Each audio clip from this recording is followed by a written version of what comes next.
Universidad Mayor les da la bienvenida al webinar El proceso creativo, motivaciones para crear. Hola a todos y todas, muchas gracias por conectarse al quinto webinar del ciclo Webinar UMayor 2021, en esta oportunidad organizado por la Facultad de Artes de nuestra casa de estudio. Hoy hablaremos del proceso creativo y cómo notables profesionales viven este proceso desde sus distintas disciplinas. Para ello, les presentaré a nuestros invitados de hoy, quienes pertenecen a 3 escuelas distintas de nuestra facultad. En primer lugar, nos acompaña Guillermo Bravo, quien es cineasta con más de 35 años de experiencia en la realización de obras audiovisuales de ficción y documental para cine y para la televisión, con experiencia además en la dirección de spots publicitarios y francas televisivas para campañas presidenciales. Actualmente Guillermo es docente y director de la Escuela de Cine de la Universidad Mayor. Bienvenido, Guillermo. Gracias, buenas tardes. Además nos acompaña Heidrun Maria Breyer, quien es actriz, directora teatral y docente universitaria.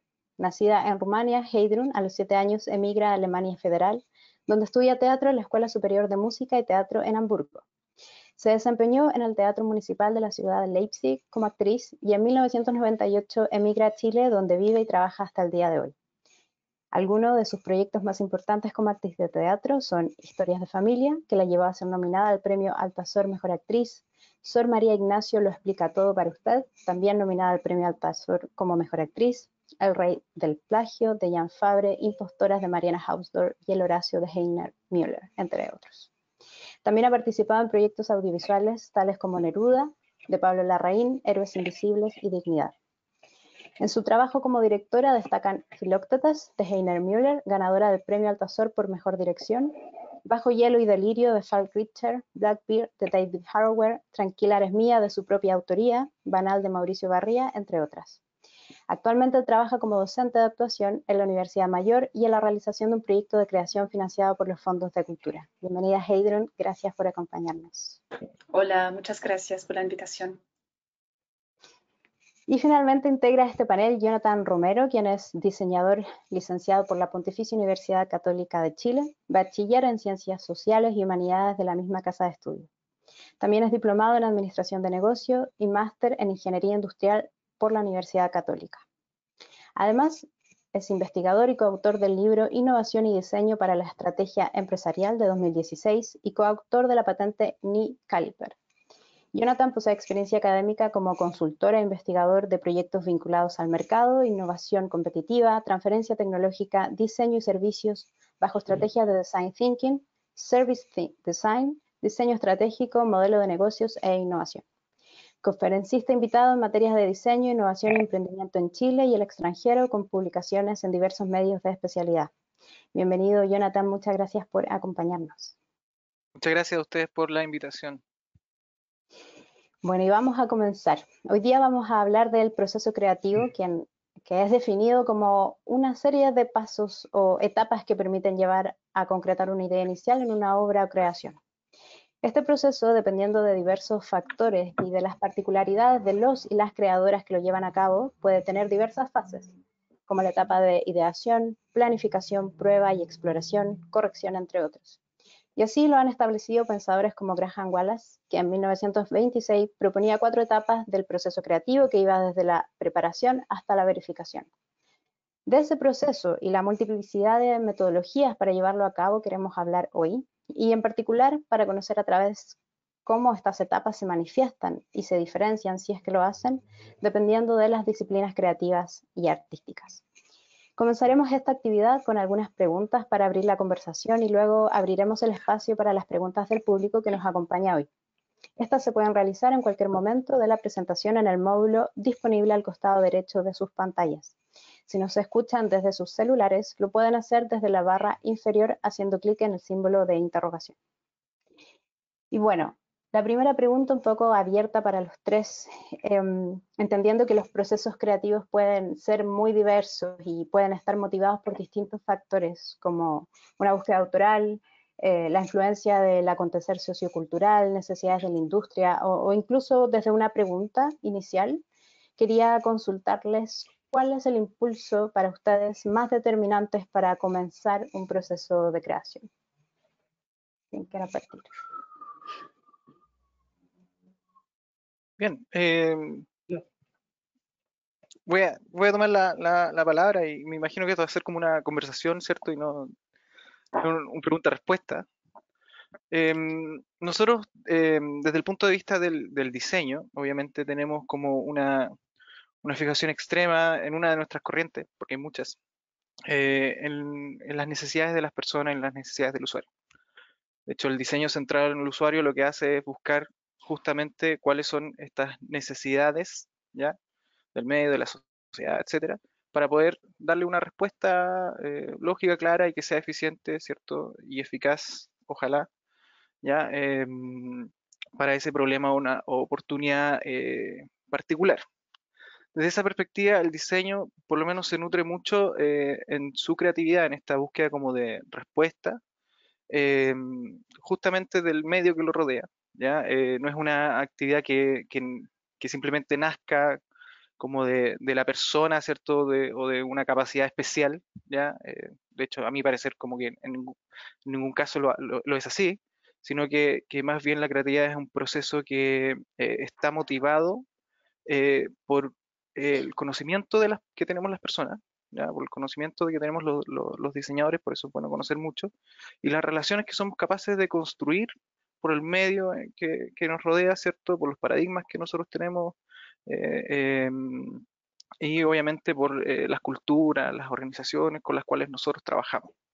Por lo tanto, el proceso es más bien el proceso creativo es más bien un proceso colaborativo, ¿ya? Donde no solamente es dependiente como del diseñador, sino que obviamente de esa sociedad con la cual el diseñador conversa para poder resolver estos problemas u oportunidades de una forma novedosa, que es otra variable que la innovación o la creatividad requiere, ¿cierto? Que esta respuesta no sea como conocida. Entonces, para nosotros el aspecto sociocultural, digamos, uno de los aspectos más relevantes, por supuesto.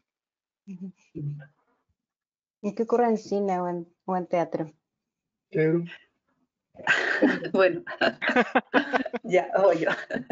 Ya, yo creo que para mí empieza muy desde un texto, o sea, como desde la inquietud que me puede producir un texto, sea teatral, o sea, dramatúrgico, un texto dramatúrgico, o quizás incluso una novela, como es ahora en este proyecto, que este proyecto Fondart, que es una obra, una novela de Elfriede Jelinek, una autora austriaca, y quiero hacer la adaptación de esa novela. Entonces, para mí, yo creo que es la poética de un texto, el contenido, el lenguaje, todo lo que me puede hacer enamorar de una obra o un texto que me empieza a, no sé, a obsesionar también y a producir muchas inquietudes.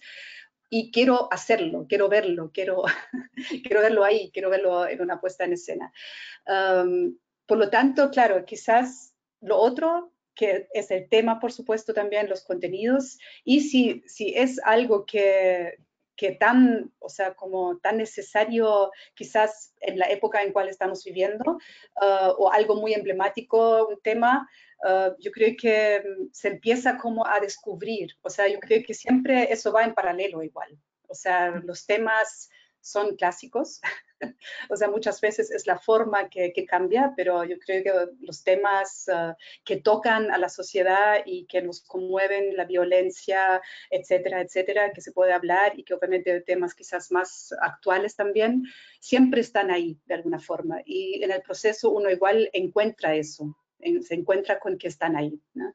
Entonces yo creo que para mí la creación empieza bastante por el texto. En mi caso, es relativo. Puede ser una pequeña noticia en una esquina del diario que me llame la atención.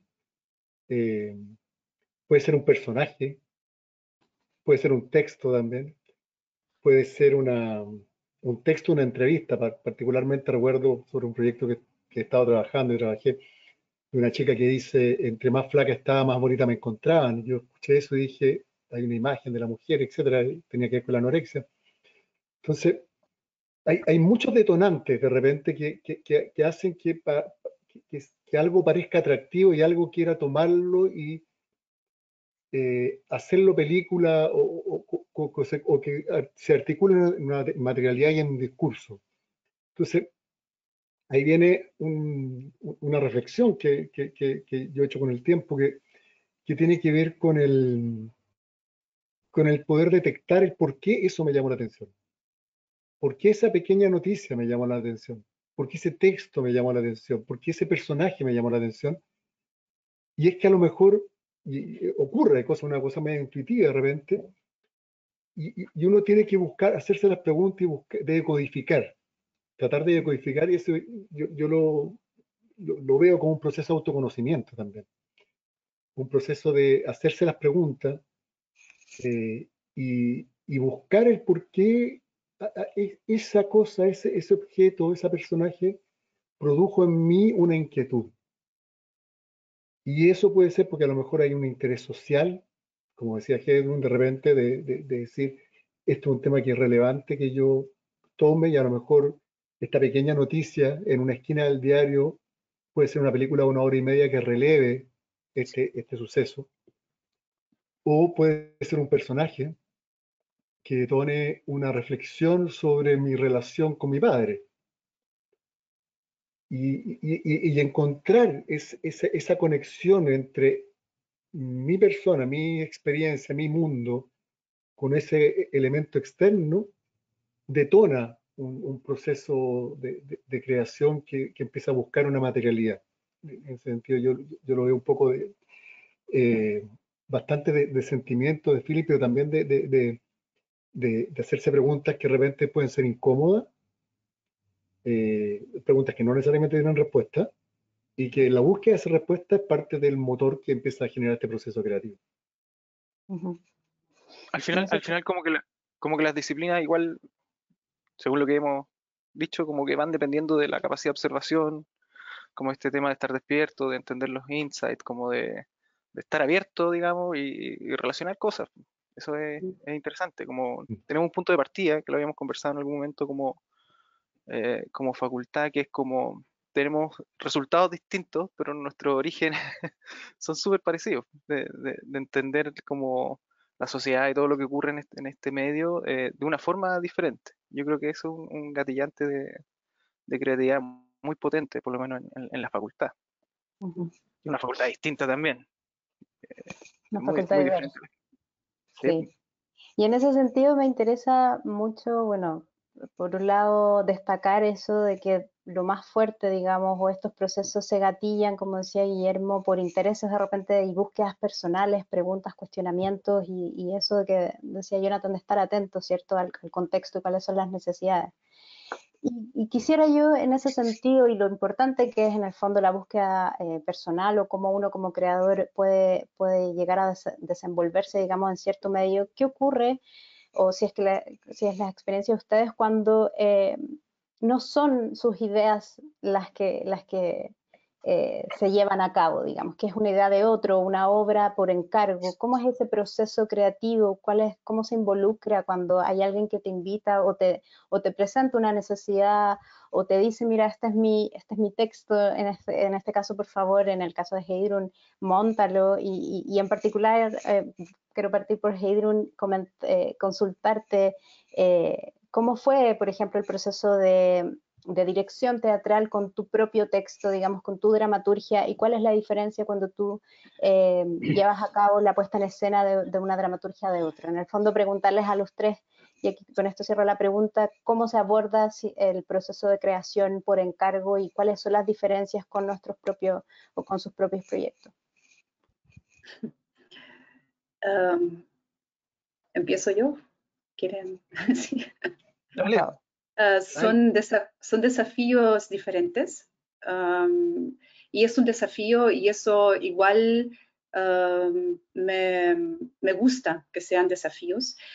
Yo creo que si me ofrecen algo que realmente no me interesa para nada, a lo mejor digo que no, pero en general sucede pocas veces, ¿no? O sea, en general uno está haciendo sus propios proyectos y a veces soy invitada o como actriz a un proyecto o como también, como fue en el caso 2017 parece que fue, Galimiri, o sea, Benjamín Galimiri, un dramaturgo chileno, me ofreció, me pidió dirigir su obra que se llama Marx, Año Cero, fue en Matucana 100.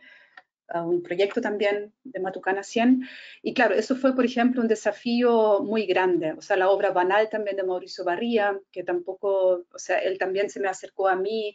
Era muy diferente, pero claro, me gustó, por ejemplo, de Banal el lenguaje, me estimuló, me gustó el desafío de encontrar cómo se hace eso, ¿no? O sea, yo creo que son propuestas de repente interesantes en ese sentido. O sea, no quizás en el caso de Marx, a lo mejor no es una obra que yo elijo para hacer, pero siempre es interesante el desafío y siempre uno puede aprender de eso en el proceso, siempre. ¿Ya? Y en el caso de una dramaturgia propia, o sea, yo no me considero dramaturga, y de vez en cuando me dan ganas o me ha pasado que me han dado ganas de escribir y claro, yo digo que no soy dramaturga, por ejemplo, yo escribo algo, o si escribo algo las pocas veces que lo he hecho, ya pensando cómo hacerlo, o sea, no me puedo separar de eso. Entonces, un dramaturgo yo creo que a lo mejor también lo piensa, o una dramaturga, pero en general entregan quizás las obras a un tercero, a una tercera persona para ponerla en escena, ¿no? Y claro, que es un desafío nuevamente diferente porque quizás está mucho más cerca, porque el proceso empieza desde cero, ¿no? O sea, la escribo la obra. También cuando, por ejemplo, hago traducciones de obras, también pasa que hay un proceso que está empezando mucho antes ya de ponerla en escena o de pensar en lo creativo, ¿no? O sea, si tú tienes la posibilidad de traducir algo o de escribirlo, por supuesto que tú ya estás metida de otra manera dentro del proyecto, ¿no? Y, y eso, o sea, son siempre interesantes, puede ser que no sé, que hayan más crisis también en proyectos donde soy invitada de participar o si es por encargo, pero bueno, la crisis también es necesaria, así que eso. Ahí, desde el cine, como también es un arte tan colaborativo, también existen diferentes escenarios. Está el escenario de sumarse al trabajo de otro autor, como decía Hedrun, digamos. Yo recuerdo la experiencia, por ejemplo, con Leo Pacarati. Yo hice la dirección de fotografía de un proyecto documental de Rapa Nui, de Tecujano Tetupuna, el espíritu de los ancestros. Me demoré como 2 meses en aprenderme el nombre, pero lo logré, Tecujano Tetupuna. Pero, y ahí, claro, ahí es un encargo, me encarga hacer la dirección de fotografía, pero me sumo también con mi visión a su proyecto y ahí aparece un diálogo de co-creación. Y de buscar los puntos de encuentro comunes, que también es parte del proceso creativo cuando uno trabaja en equipo, digamos, ¿no? Encontrar en el otro algo que es atractivo, yo tratando de entender la imagen que él tiene en su cabeza, y yo desde mi propuesta tratar de llevar esa imagen a terreno y generar un diálogo en base a la obra, que es un trabajo muy enriquecedor también, digamos. Y en otro espectro, llevado al modelo de negocio más cercano al cine, como es, por ejemplo, una serie de televisión o la publicidad en sí misma, digamos. En ese sentido, también hay una mirada de alguien que ve algo en ese realizador cuando lo escoge, tanto en la serie de ficción como en la publicidad, digamos. Cuando a Marcela Saí, Pablo Larraín, Sergio Castro, Mariali Riva lo llaman para dirigir series de Amazon, de Netflix, es porque ven en ellos están encargándole su mirada sobre esa obra ya escrita, una obra no propia, ¿no? Y lo mismo ocurre en la publicidad, que a lo mejor estamos hablando de un producto, de un tarro, o de un banco, pero hay una idea central, hay un guión que alguien dice, ¿sabes qué? En base a lo que tú haces, creo que eres el más apropiado para hacerlo. Y eso pasa, yo creo que es relevante, y eso cuando uno logra hacer pasar el encargo por uno.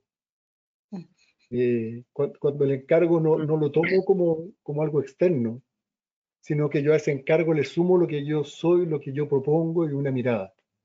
Yo creo que eso es tremendamente relevante en el cine y en nuestra área, digamos. Nosotros tenemos como hartas perspectivas ahí también, porque el diseño también se entiende como desde una visión súper interdisciplinaria, que es como un enfoque que a nosotros nos gusta darle, pero también dentro del mercado laboral hay mucho diseñador que trabaja por encargo en solitario, digamos, ¿cierto? Y es también un común.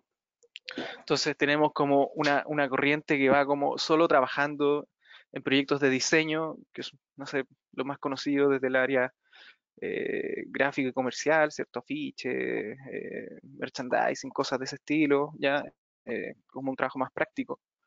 Y desde el punto de vista más de equipo, el diseño interdisciplinario que tiene que ver más con proyectos de investigación. Entonces tenemos como las dos variables que se miden y se trabajan constantemente, la verdad. No hay como una sola postura o una sola visión. Y hay algunos diseñadores que se van para un lado o para el otro, pero generalmente nos llega un poco de ambas cosas. Por lo tanto, tenemos que estar como preparados para este trabajo que llega, pero también tenemos que estar preparados para formar equipos. Desde el punto de vista del trabajo de creación, hay líneas muy interesantes en el diseño que son las más reconocidas, diría yo, que son como las que tienen que ver con las líneas autorales, ¿ya? No sé, Phil Stark y cierto su exprimidor de jugo de limón que sirve pero no sirve, que uno podría decir está más vinculado a hacer una obra de arte, cierto, que a un diseño, pero se le reconoce como diseñador. Y así hay hartos ejemplos en el mundo y son los típicos diseñadores que uno señala con el dedo y dice, ah, mira, acá hay una obra de tal o cual. Pero desde el diseño eh, más práctico, ¿ya? Que tiene que ver con este, como de resolver las necesidades de las personas, ¿cierto? Y trabajar como con algún tipo de encargo o no.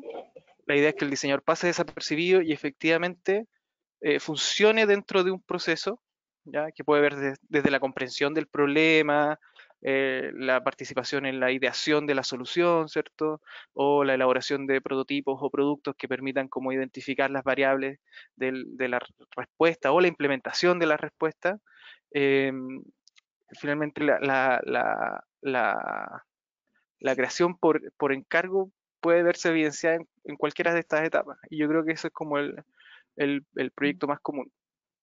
Y dentro del tipo de diseño más práctico, diría yo, lo más habitual es la creación por encargo.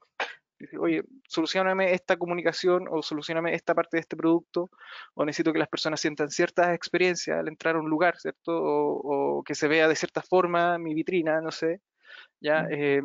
Básicamente ahí funciona un poco la inspiración en base a referente, ¿ya? Y trabajo en base a la experiencia, obviamente. ¿Ya? Ahí hay como grandes diferencias porque el diseño en realidad es como muy amplio en su quehacer. Y eso es lo más interesante que tiene. O por lo menos lo que a mí más me gusta. No se puede meter en hartas cosas, digamos. Eso también es bonito desde el aspecto creativo. Claro, pero como Ahora, puntos comunes. disculpa, que puntos comunes me pareció que entre lo que dice Jonathan, lo que planteo yo, me pareció la palabra interpretar. Creo que ahí hay algo que está en común, ¿no es cierto? Que uno tiene que interpretar la idea de otro, o el concepto de otro, o lo que el otro necesita desde un punto de vista del diseño funcional, digamos. Yo creo que ahí también hay, y en ese sentido, el valor de la creación y la interpretación también, que es un debate que se ha dado, si la interpretación es creación o no, hay un debate Claro. al respecto dando vuelta. Pero en ese sentido yo valoro la interpretación como un proceso, también como parte de un proceso de creación también. Y hay un concepto bien bonito que nosotros lo ocupamos mucho, que es obviamente la empatía, que se cuelga, ¿cierto?, un poco de la interpretación para que no sea como todo tan técnico y que busca entender los problemas como de verdad, ¿cierto? Esto, lo que la persona hace, lo que dice que hace, ¿cierto? Como nosotros trabajamos con esos enfoques y transformamos eso en una solución que respuesta como a necesidades que son súper básicas, ¿ya? O que están escondidas. Así que sí, coincido contigo. El concepto ahí es como de lo más importante que hay. Interpretar y apropiarse, y me quedo con esos dos A mí conceptos. me llama la atención también que Jonathan habla mucho más de la necesidad, quizás de la gente o de otros y otras, que yo creo que A lo mejor en nuestro ámbito, Guillermo, no sé, partimos mucho más de la necesidad mía, por ejemplo. O sea, ¿qué necesito yo hacer o crear o por qué necesito hacer yo esto? Y después quizás como en algún momento pienso, ¿a quién le podría interesar? No sé. O sea, como que la Claro. o sea, no trabajamos tanto, yo por lo menos no. O sea, se supone que la cultura en general es una necesidad, ¿no? O sea, como para la gente, ¿no? Pero específicamente, ¿qué hago dentro de eso? Es como una necesidad mía, ¿no? O sea, parte de ahí y luego se expande quizás, obviamente, al equipo, al elenco, a mucha gente más y luego también quizás, ojalá, al público que necesita ver esto. Inquietud como creadora. Claro, uno que hay la pregunta que le dice, bueno, ¿quién va a ver esto? Claro, ¿quién va a ver esto? Sí. Sí. ¿Y quién va a ver Pero por lo esto? menos yo lo pasé bien haciéndola. Claro, Bueno, claro, pero también, bueno, quién va a ver esto, por lo menos en el cine hay muchos casos de cineastas que investigaron con el cine, con el lenguaje, que fueron innovando y fueron marcando terreno, digamos, y haciendo historia, digamos, ¿no? En ese sentido, claro, la audiencia o el para quién, eh, claro, en el caso del cine, el teatro, claro, que, es menos definido y a lo mejor el diseño trabaja más preocupado de definir esa audiencia previamente. Nosotros, la audiencia empieza a aparecer durante el proceso también. Sí, Entonces, sí. y como el de formato. hecho hay una diferencia conceptual importante porque, y lo hablábamos la otra vez en una reunión, ustedes ocupan el concepto de audiencia. Nosotros lo ocupamos a veces, pero generalmente es un usuario, un cliente, ¿cierto? Tiene como otro foco, no es alguien que me va a ver, sino que alguien que yo voy a como atender, ¿cierto? Entonces, yo le digo usuario a esa persona porque justamente lo que voy a evaluar no es a la persona, sino que cómo esta persona se relaciona con el medio y ahí voy entendiendo y desagregando, ¿cierto? Y buscando eh, soluciones que satisfagan, no sé, problemas de interfaz o cosas por el estilo. Y ahí, claro, hay otra diferencia importante, pero no es radical. A nosotros también nos pasa que llegamos como a audiencias en algunos tipos de proyectos, pero no es siempre. Eso también es Pero el valioso. afiche es, pregunta, digo, el afiche me da la sensación que es más cercano a la audiencia, ¿no? Porque digo, si estoy, aquí, estás tomando en cuenta a quién estás comunicando. Claro, claro. Lo que pasa es que ahí, no tiene como mucho el término como de la segmentación, ¿cierto? Entonces, finalmente un producto de diseño tiene que responder a hartas cosas. A tu audiencia, sí, que le haga un sentido. Y ahí sí es audiencia, ¿cierto? Pero también tiene que tener algún proceso de factibilidad, ¿cierto? Entonces ahí tú tienes que entrar a ver como quién lo produce, quién lo fabrica, cómo conversa ese proceso que tú quieres hacer con ese grupo. Entonces empiezas como a incorporar un montón de portadores de interés, le llamamos en diseño también, ¿cierto? Que como todas aquellas personas que tienen cierto interés o que quieren relacionarse de alguna u otra forma con el proyecto, producto, servicio que tú estés como diseñando. Pero por eso, a veces sí usamos el concepto de audiencias, pero no es como nuestra forma de llamarlo originalmente. Hablamos de las personas, de los usuarios, de los clientes, en muchos casos, ¿cierto? Hay diseñadores que se dedican a hacer exposiciones de sus obras. ¿Ya? De hecho, ocupamos poco la palabra obra. Eso también es una diferencia importante. Se ocupa, pero no se utiliza tanto porque nosotros utilizamos el concepto más bien de diseño. ¿Ya? Pero cuando se expone una obra, aparece en la audiencia o se expone un producto único y aparece en la audiencia y eso también tiene que ver un poco con las líneas de investigación o desarrollo de diseño que esté conversando. Y en Porque ese hay un sentido, diseño mucho como desde la expresión también. sí, a mí me interesa mucho estas diferencias en particular. O sea, claro, hay un proceso creativo que es transversal a todas las disciplinas, pero también pensando en estas diferencias, que quisiera un poco para continuar con este tema, creo que la gente lo mencionó en algún punto, ¿cuáles dentro de estas etapas que pueda tener el proceso, dependiendo, digamos, desde dónde nos surgen estos procesos? ¿cuál es la relevancia o qué espacio ocupa el fracaso, el error o esto que mencionaba, que la crisis, ¿cierto?, dentro de un proceso para llegar a determinada obra, o en este caso producto o servicio? ¿Cómo ustedes se relacionan con ese espacio donde a veces quizás el proceso no fluye como quisiéramos, o cómo les aporta a ustedes como creativos, digamos, en el desarrollo de sus proyectos, ese espacio del error?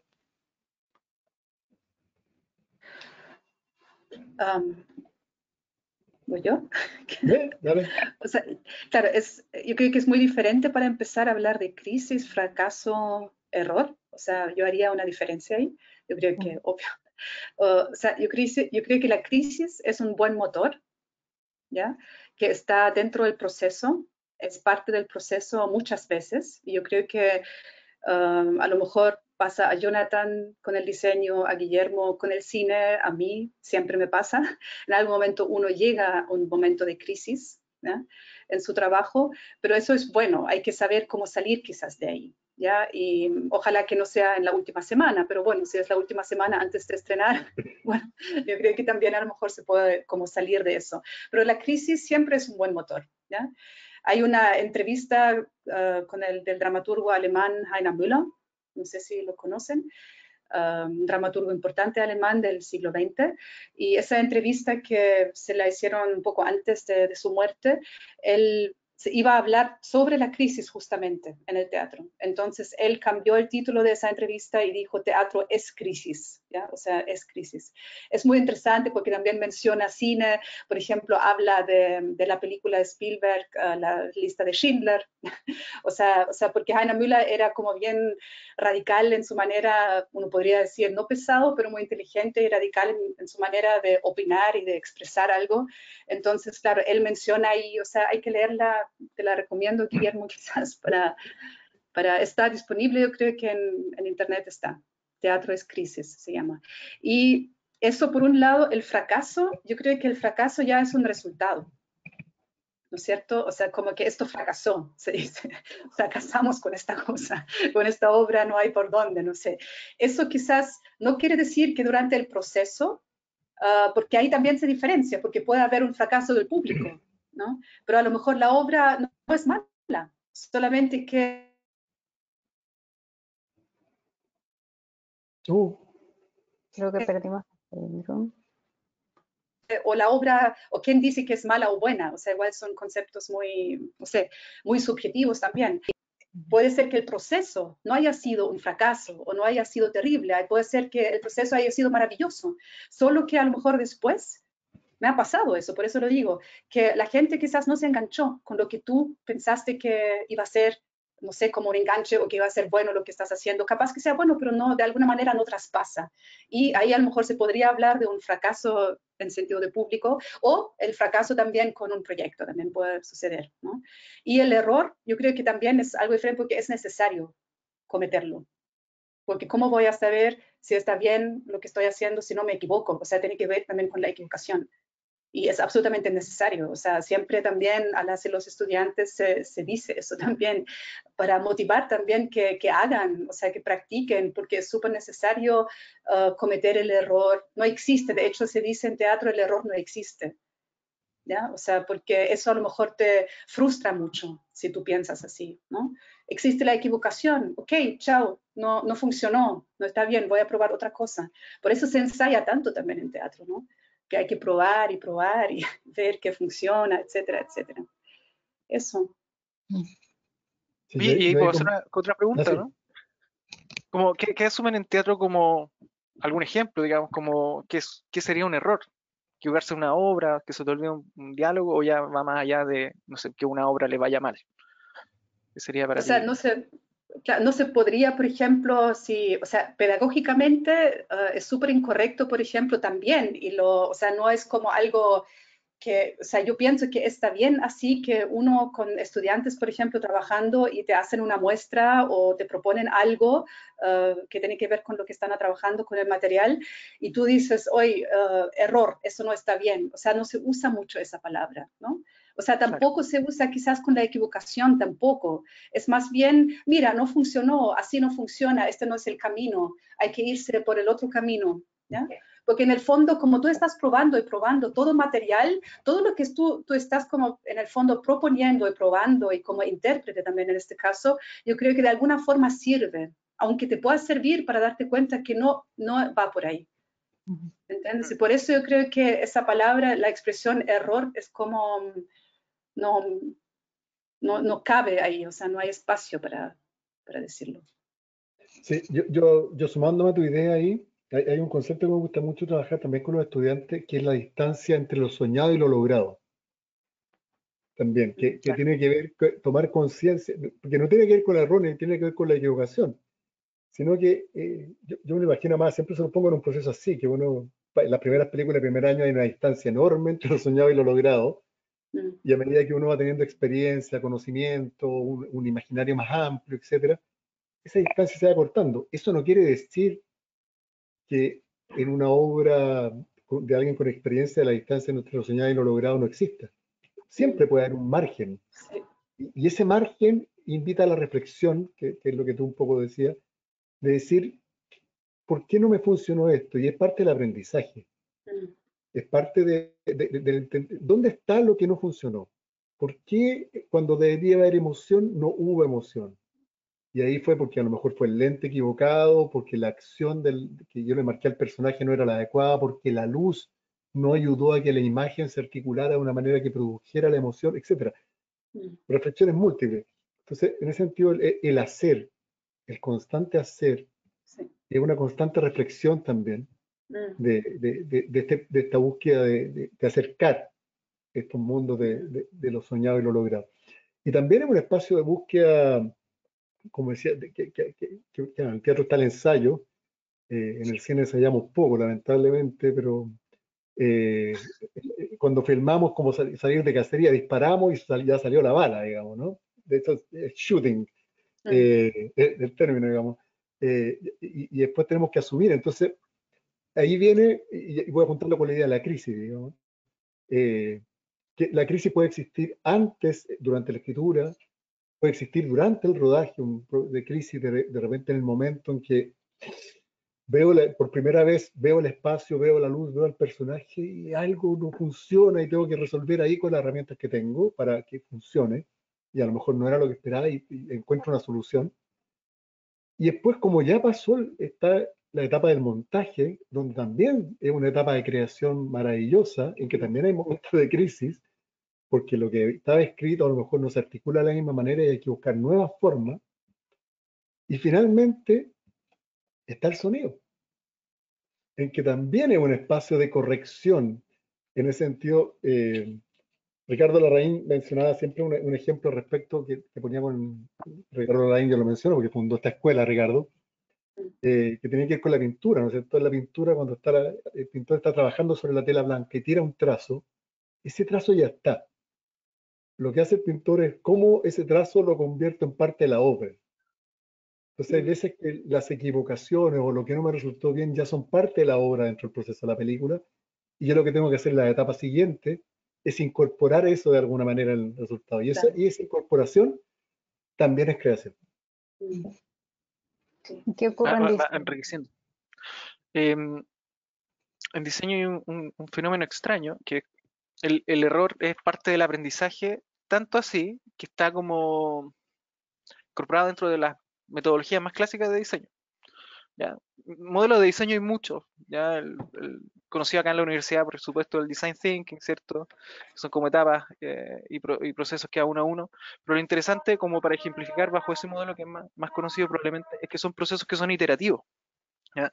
Entonces que te permiten como pasar de una etapa a otra, pero también regresar y retroalimentarte. En el diseño más práctico es igual, ¿ya? Uno del error aprende y por suerte, casi siempre, ya tiene la opción de volver atrás, y la verdad es que los errores en diseño no son tan costosos. Costo en tiempo quizá, ya costo si es que está haciendo un gran proyecto de innovación, pero justamente en la innovación hay un proceso que es muy práctico para eliminar el error, que es el proceso de prototipado y validación. Para nosotros es una etapa como súper clave, porque es cuando tú trabajas de forma rápida y barata, ¿cierto? Con los recursos más, con la menor cantidad de recursos posible para poder validar que una idea es correcta o no. En el ámbito que tú quieras, por supuesto, ya desde la factibilidad, la viabilidad, desde el uso, ¿cierto? Desde la interfaz, etcétera. Entonces, el diseño recoge el error para irse midiendo a sí mismo, ¿ya? Hasta que los errores se van acabando.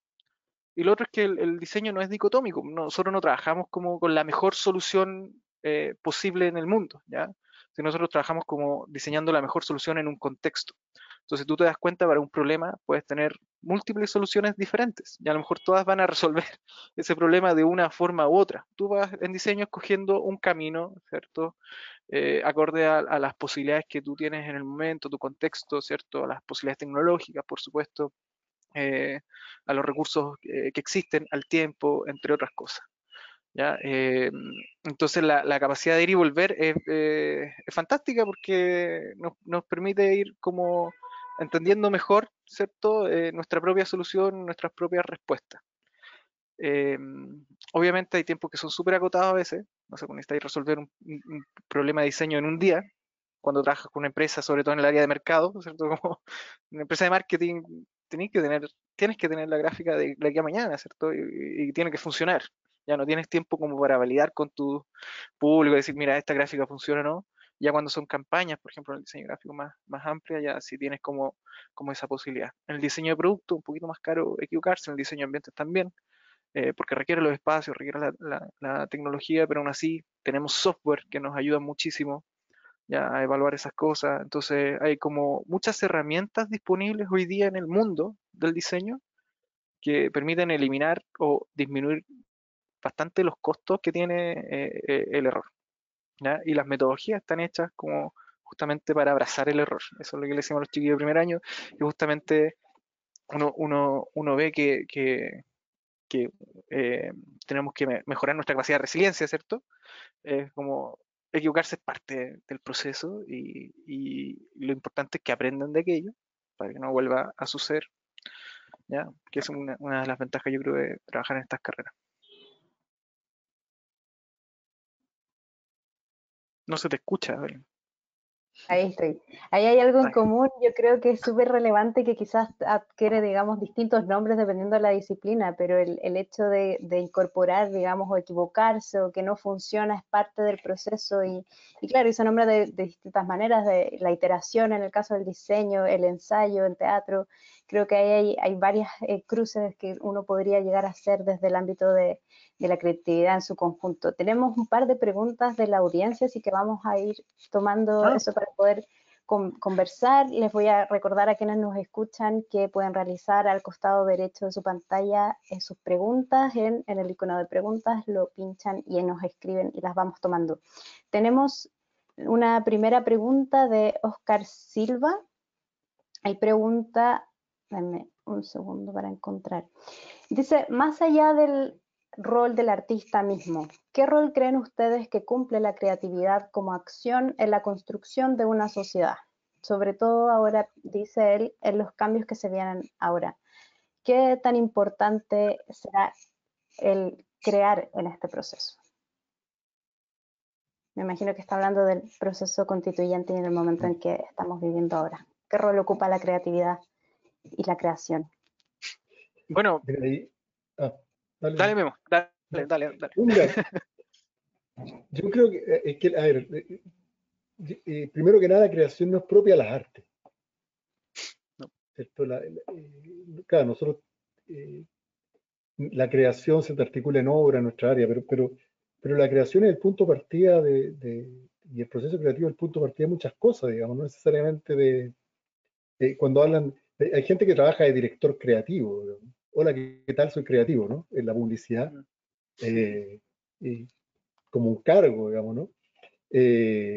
La creación es parte de todos los procesos, la creación es la solución de un problema, es crear.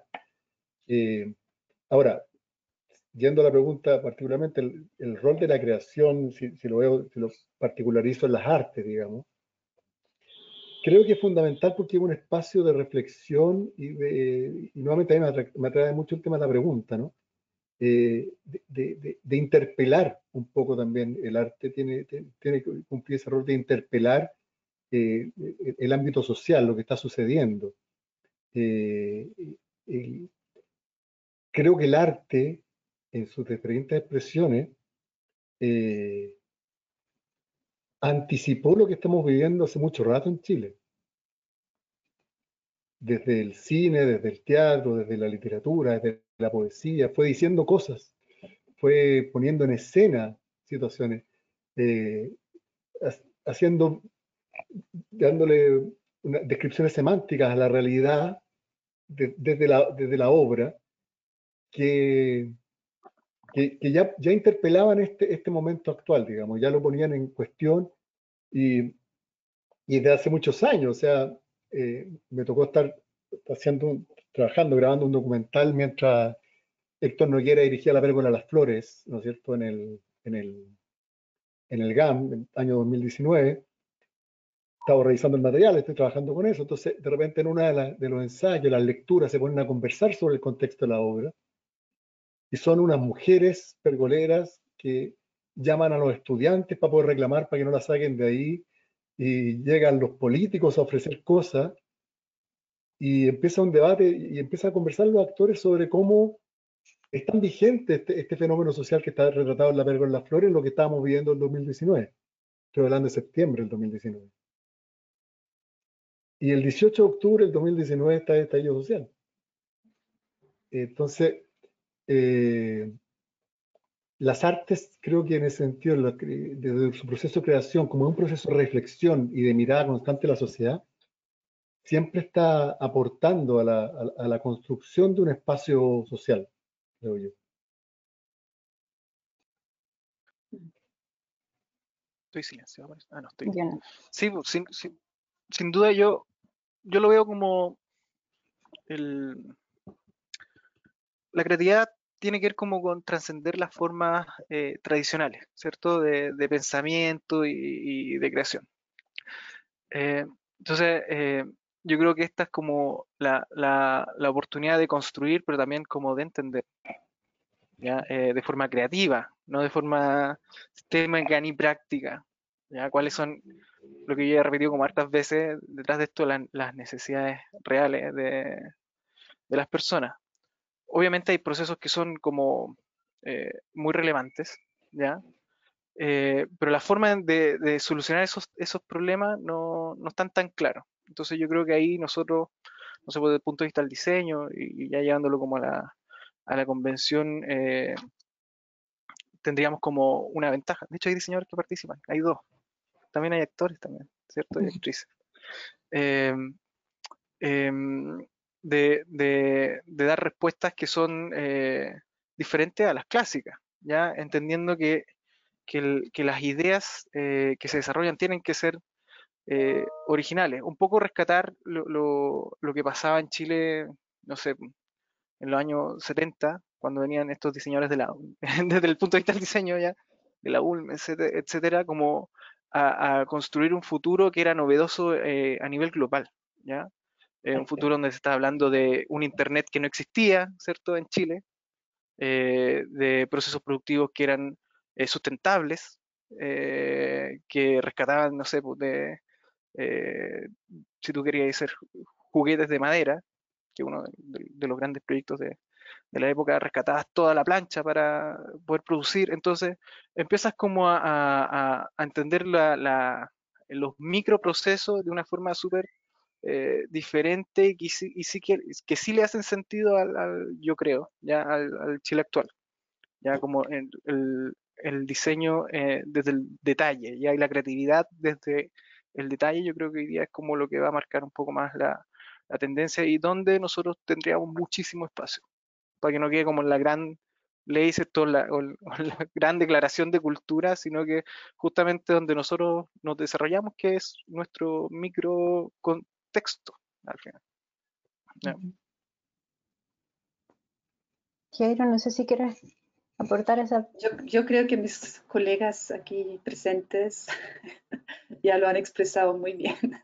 Así que sí, creo que sí, que es o sea, saliendo, como ya dijo Guillermo, que no es propio del arte la creación o la creatividad, ¿no? O sea, como es parte de, pero también es parte y es necesario en la política, en la sociedad, en todo. Así que sí, vamos a... Importante, sí, importante salir de la caja, Sí, como no guiarse por los conceptos convencionales ni tradicionales.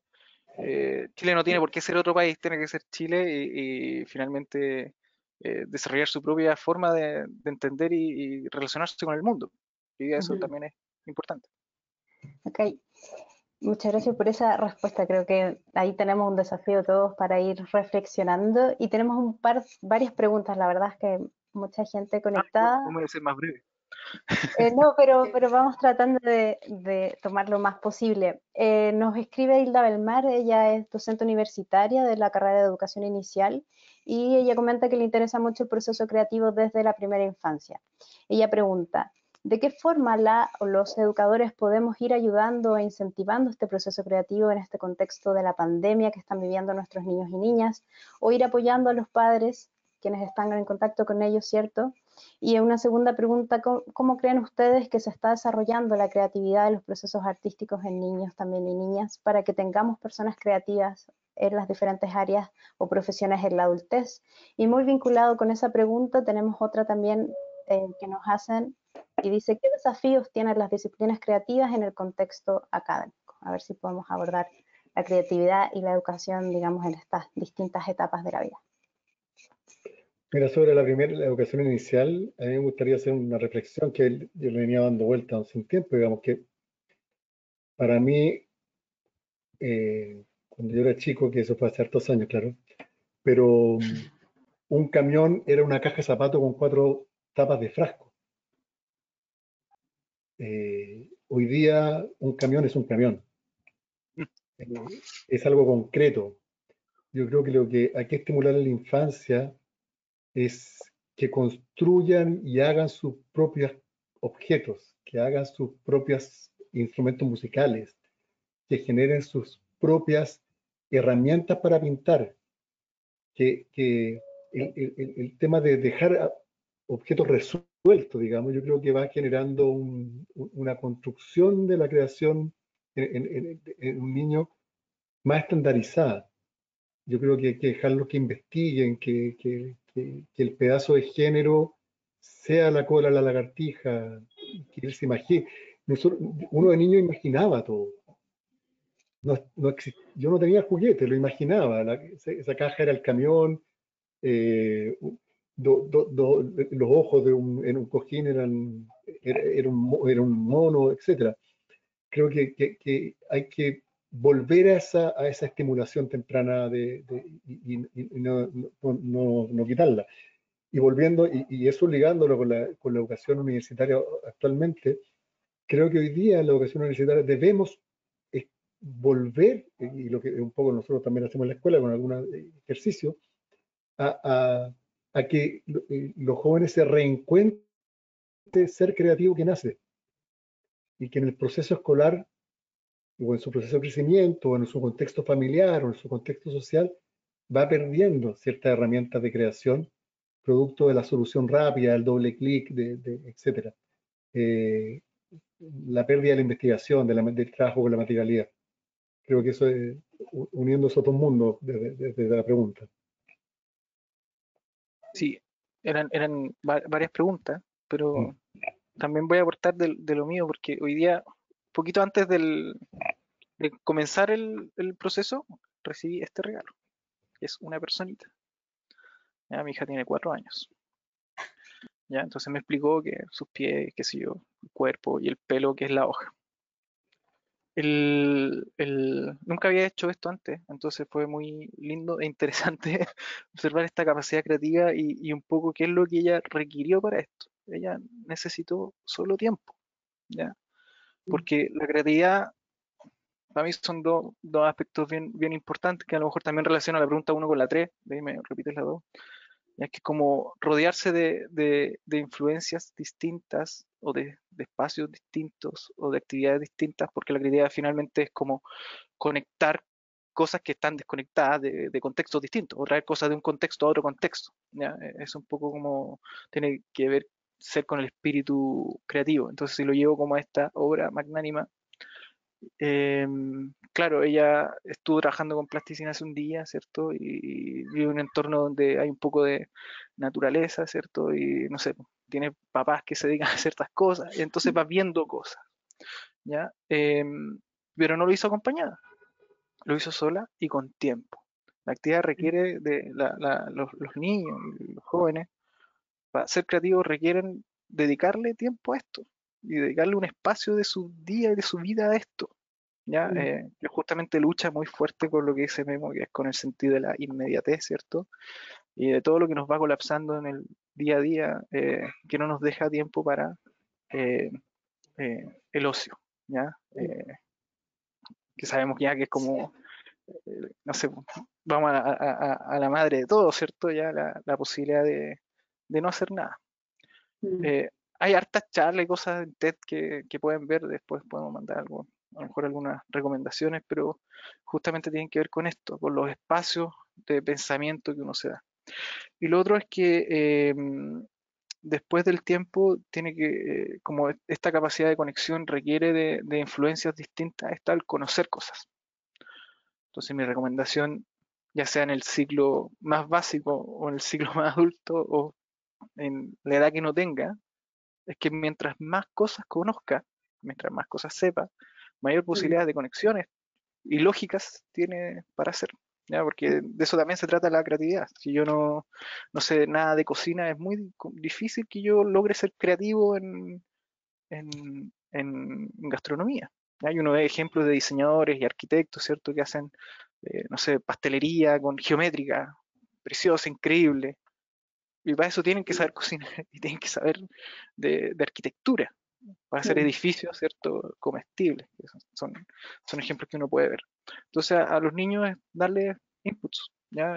Abrirle puertas, mostrarle cosas distintas todo el tiempo y aunque ellos no vayan entendiendo qué significa en el momento, sí, en el proceso van a ir generando conexiones.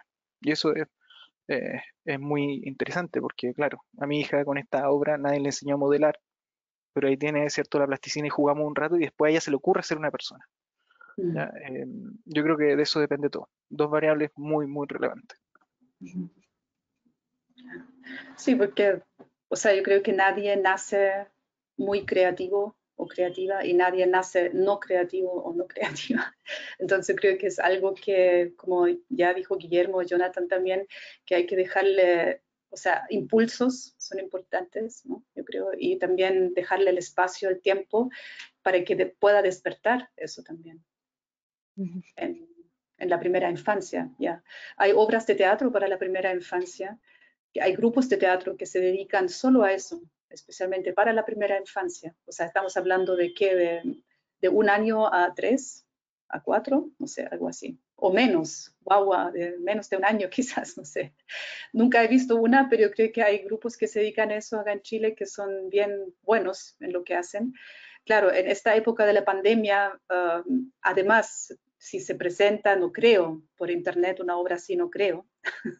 O sea, yo creo que todo lo contrario, obviamente hay que sacar a los niños y a las niñas de la pantalla lo más posible, pero bueno, también yo creo que son impulsos o son desde el teatro, desde la creación teatral, quizás importantes también. A lo mejor se puede también por ahí impulsar desde la primera infancia el teatro.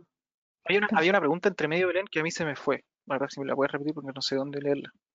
Si tenemos, yo creo que la respondiste, era un poco cómo aportamos nosotros como adultos a acompañar esos procesos creativos en los niños y en el fondo para cultivar y que la creatividad no se pierda cuando crecemos, ¿cierto? Nos convertimos en profesionales.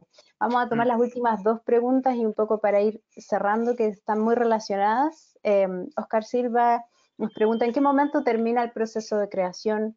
¿Cuándo una idea está terminada? Y bueno, en su opinión él dice que quizás es difícil desprenderse de la obra y entregarla al público. Y también Helen Pino pregunta, ¿se pierde el proceso creativo una vez logrado la obra? Esas son esas últimas 2 preguntas y vamos al cierre. ¿Quién quiere partir? Quiero partir. La primera, o sea, más bien contestar a la primera de Oscar. Yo creo que no termina nunca, o sea, por lo menos en el caso mío. O sea, y de hecho muchas veces las actrices y los actores me lo reclaman, así como, ya, pues, como, ¿hasta cuándo? Los cambios, ya estrenamos, o sea, como ya, o sea, una cosa tiene que ver con, o sea, no sé si es tanto el proceso creativo, pero yo creo que, claro, ese proceso de la creación y estrenar algo no quiere decir que ahí terminó. O sea, llegaste a una etapa quizás, pero el proceso igual sigue. Y a lo mejor después de un año después, o 2 años después, o 10 años después, me puedo despertar en la mañana y decir, debería haberlo hecho así. O sea, como que todavía me está dando vuelta algo. Y como que a lo mejor hay algo ahí con una obra que no lograste quizás llegar a una cosa que te dejó en tu creación más satisfecha, no sé. Pero yo creo que eso, en el caso mío por lo menos, no hay fin. O sea, puede seguir y seguir y seguir. Y la segunda pregunta, pero ahí dejo a mis colegas también que hablen. Sí, mira, yo para decirlo en síntesis, hay una frase que se usa mucho en el cine que dice que las películas no se terminan, se abandonan. Mm, Llega- que en un momento ya hay que, ya, deja de revisar el color, deja de hacer ya, se acabó el montaje, ¿no? Y ya hay un momento que cumple un plazo y las películas hay que dejar que abandone. Ahora, uno siempre las vuelve a mirar y siempre vuelve a encontrar cosas que le gustaría corregir o rehacer, no necesariamente corregir, sino también probar otra forma de hacer. Eh, es difícil abandonar. Y la segunda pregunta tenía que ver, era otra cosa, la segunda. La segunda era, se pierde el proceso creativo una vez que se llega al resultado. Bueno, no, porque además yo creo que el proceso creativo es un continuo, todas las reflexiones que terminan con una obra son parte de la obra siguiente, mm, son parte de uno, en definitiva. Entonces, en esa lógica que decía yo que de inicio, digamos, de que en definitiva esta cosa del autoconocimiento, todo lo que aprendí en una obra es parte de una obra posterior también. Ujú. claro, yo estoy completamente de acuerdo. Al final, como nosotros no trabajamos en un resultado que es binario, ¿cierto? No es como una solución perfecta a algo, las posibilidades de continuar con eso son literalmente infinitas. Así que mi recomendación siempre sería parar eh, cuando creas que ya cumple con su objetivo. De hecho, eso es una buena técnica, como si uno mezcla procesos, obviamente, bueno, las ciencias tienen mucho de creatividad, ¿cierto? Son ampliamente creativas. Pero si uno mezcla un poco ya un método más científico, más sociológico, ¿cierto? De determinar ciertos objetivos, por lo menos en diseño así funciona. Cuando tú cumples tu objetivo ya terminaste el proceso y no necesitas como seguir iterando sobre eso. Eh, Aparte que iterar son recursos, son personas, es tiempo, dinero, entonces tienes que tomar decisiones ahí. Y una buena decisión es cumplir mi objetivo, no sé, si quieres llamarlo un objetivo general, ¿cierto? De proyecto, ya, o cumplir mi hito de proyecto con metodología de proyectual, está bien. Obviamente el proceso creativo podría no acabar nunca, ¿ya? Pero también es un daño al resultado. ¿Sí? El resultado tiene que existir en algún momento, tiene que verse, palparse, tocarse, sentirse o lo que sea, ¿cierto? Tiene que salir a la luz. ¿Ya? Así que para no marearnos, decisión. Es lo que le decimos a los estudiantes, por lo menos. Tienen que tomar la decisión. Muchas gracias a los tres. Bueno, por honor al tiempo vamos a tener que cerrar acá. Les agradezco a cada uno, Jonathan, Guillermo, Heidrun, por esta increíble conversación. Creo que hay reflexiones y bueno, uno podría seguir conversando y mirando en detalle cada uno de sus procesos y como decíamos al comienzo, hay múltiples, digamos, maneras de abordar el proceso creativo y depende también de esa autoría lo que conversamos de cada uno de los intereses. Les agradezco a cada uno por su tiempo y también, bueno, a la audiencia que nos acompañó hoy día. Muchas gracias por participar en las sesiones del webinar de la Universidad Mayor y los dejamos invitados para más actividades, futuras actividades, por favor, entren al sitio webinars.umayer.cl para encontrar toda la información sobre nuestros próximos webinars y conversatorios. Muchas gracias. Y que Muchas gracias. Gracias a ustedes. Chao, Heidrun. que estén bien. Un gusto. Chao. Gracias a todos quienes participaron también. Sí, muchas gracias por estar acá. Por compartir con nosotros nuestra esta idea. Sí.